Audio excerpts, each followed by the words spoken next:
You're listening to WCAT Radio, your home for authentic Catholic programming. Welcome. My name is Frank Ambrosio. I'm the co-director of the My Dante project at Georgetown University. It's my great pleasure today to welcome you to a reading of Inferno, the first canticle of Dante's Divine Comedy.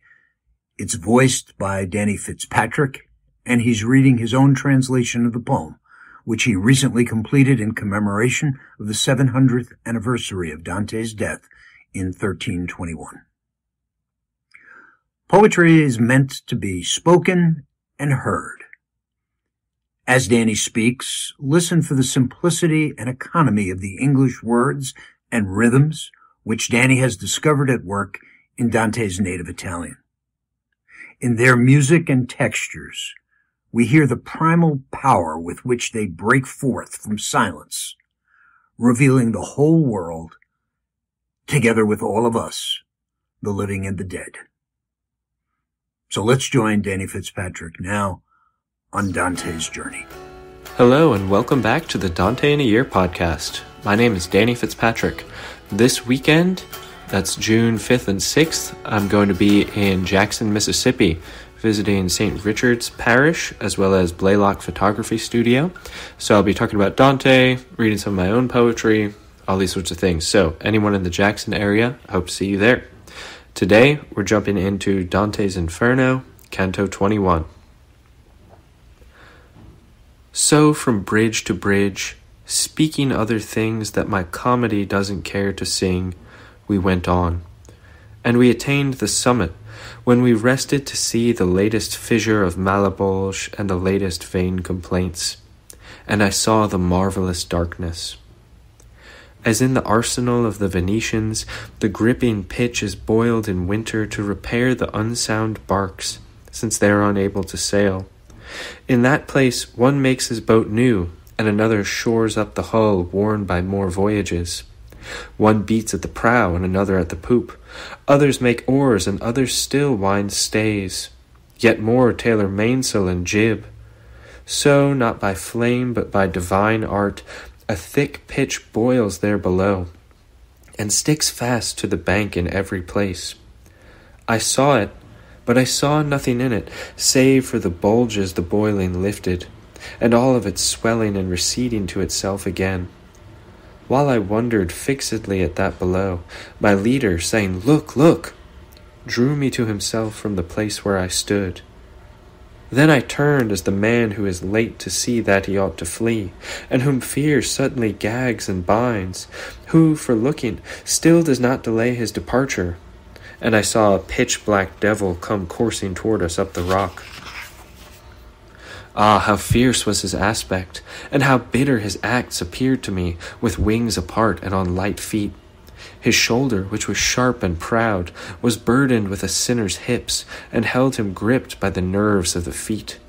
From our bridge he said, "O Malebranche, behold one of the ancients of St. Zita. Throw him below while I return for others of that land, which furnishes them so well. Every man there is a barrator outside of Bonturo. There, for a little money, is yes made out of no." He threw him down there, and he turned for the hard rock, and never was a mastiff loosed to pursue a thief so frantic. And was stuffed in, and returned with his face smeared, but the demons that had the cover of the bridge shrieked, "Here the holy face has no place. Here you swim otherwise than in the Serchio.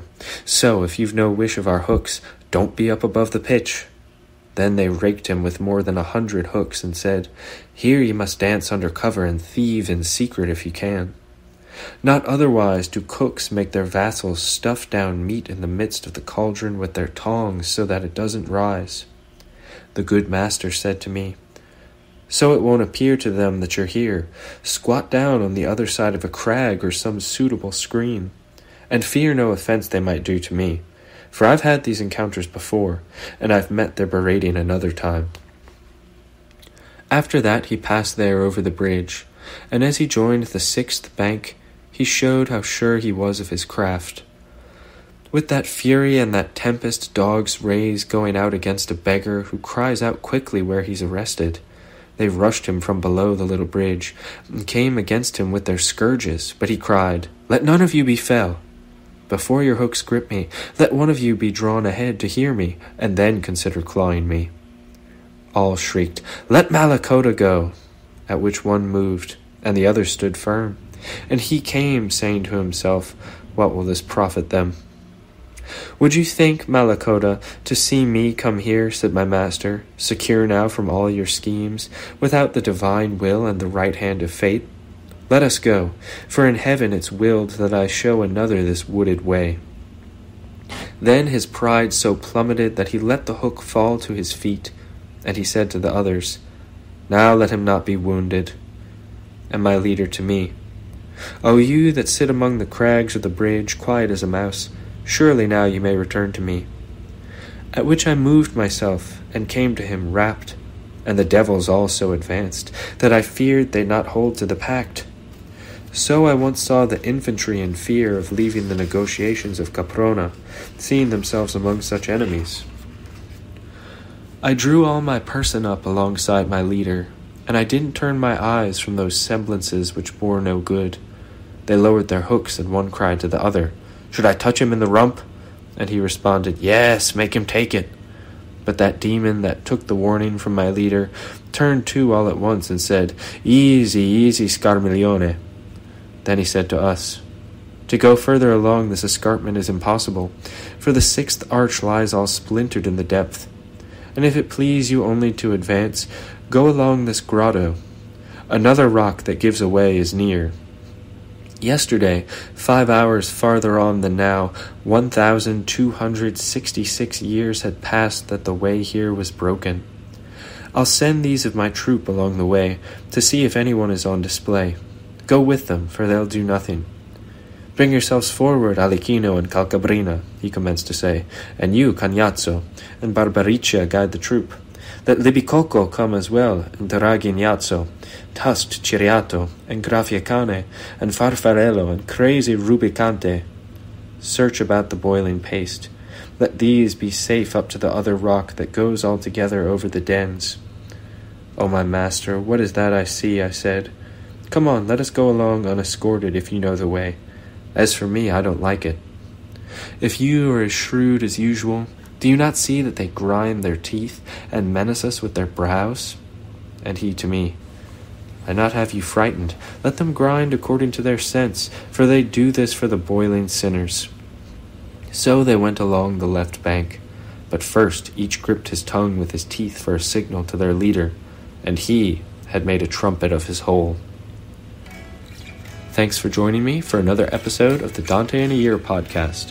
See you Tuesday for Dante's Inferno, Canto 22.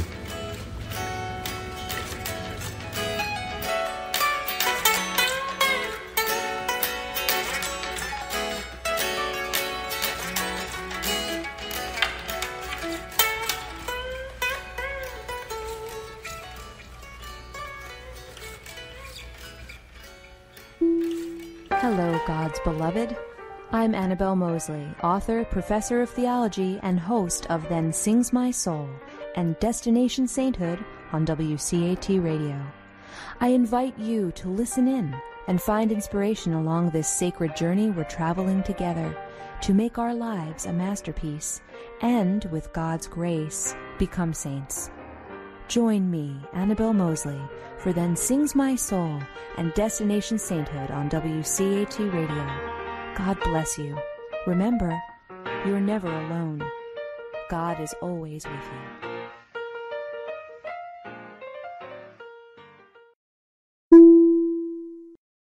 Thank you for listening to a production of WCAT Radio. Please join us in our mission of evangelization.